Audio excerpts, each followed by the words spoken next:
Puha, hvor er livet altså hårdt. Jeg er enlig mor til 2 og sidder i en ledende stilling. Nå, men Lacour, giv mig en psykologisk profil på morderen. Okay, men vent lige lidt, så skal jeg lige blive synsk for at huske, om han begåede et mord. Begået? Så, hvad? Selv begået?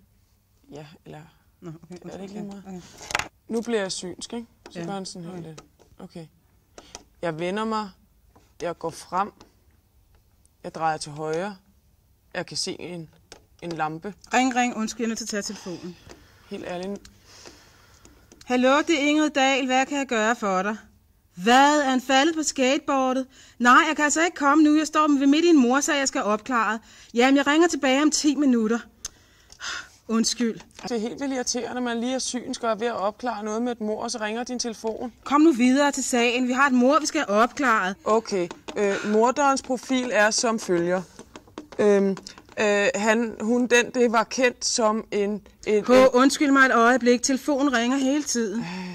Hallo, det er Ingrid Dahl. Hvad kan jeg gøre for dig? Nu er du altså hvad? Vælte. Er han min far? Jamen, jeg har jo en far. Nu er jeg helt forvirret.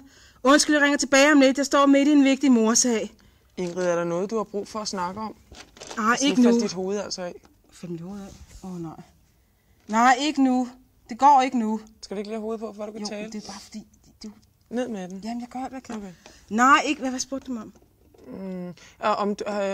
Ingrid, du virker lidt beklemt i øjeblikket. Er du Jamen, det er fordi, jeg er enlig mor til 2 og står i en vigtig lederstilling. Jeg kan jo ikke være alle steder på én gang. Har du brug for at snakke om noget med din far? Jeg har brug for at opklare det her mor. Hvorfor giver folk mig så meget modstand? Klokken er 7:37. Lad os så komme i gang. Ingrid, du er en hård kvinde. Hvorfor vil du ikke bare åbne op til dine kolleger? Det er fordi, jeg er enlig mor til 2 og sidder i en ledende stilling, og vi skal have et mor, vi skal opklare. Kom nu i gang, Lacour. Okay, kom nu i gang. Okay, vi leder efter en mand i 30'erne.